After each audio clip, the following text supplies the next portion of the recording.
Hi, I'm Dave Werhane, Director of the National Scouting Museum at Philmont Scout Ranch. Coming to you today from inside one of our exhibit halls here at the National Scouting Museum. You know, for over 81 years, Philmont Scout Ranch has been making their very own maps.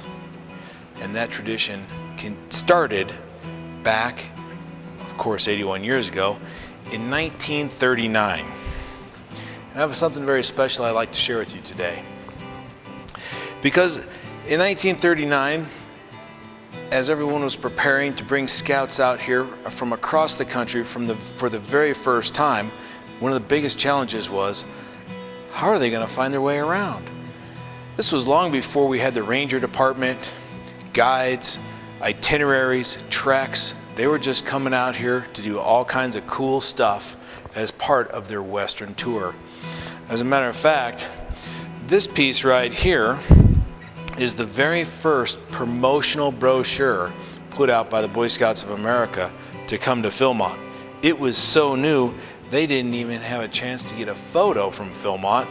They used one from up in the Oregon country. In this pamphlet, it describes a wide variety of things you could do on your way here.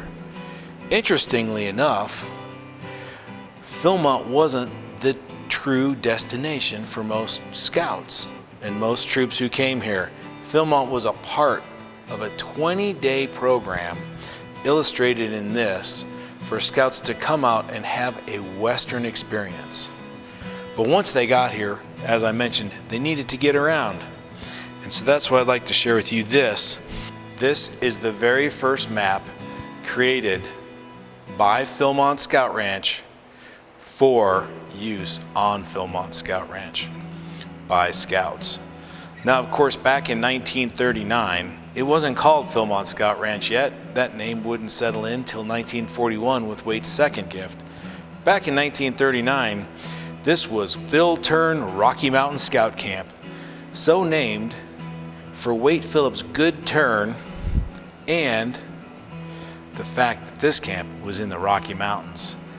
Like I'd mentioned earlier, it was all about the Western adventure, and this map certainly helped folks get around. If you take a closer look to it, we don't even have very many names settled in. Why, we have Indian writings, and that camp still stands. But what you may know as Poneal was called 5 Points Camp back then. Poneal being the Apache name for a 5-pointed flower called the Apache plume. Well, I hope you've enjoyed this map. In a minute, we're going to show you this overlaid on today's Philmont map.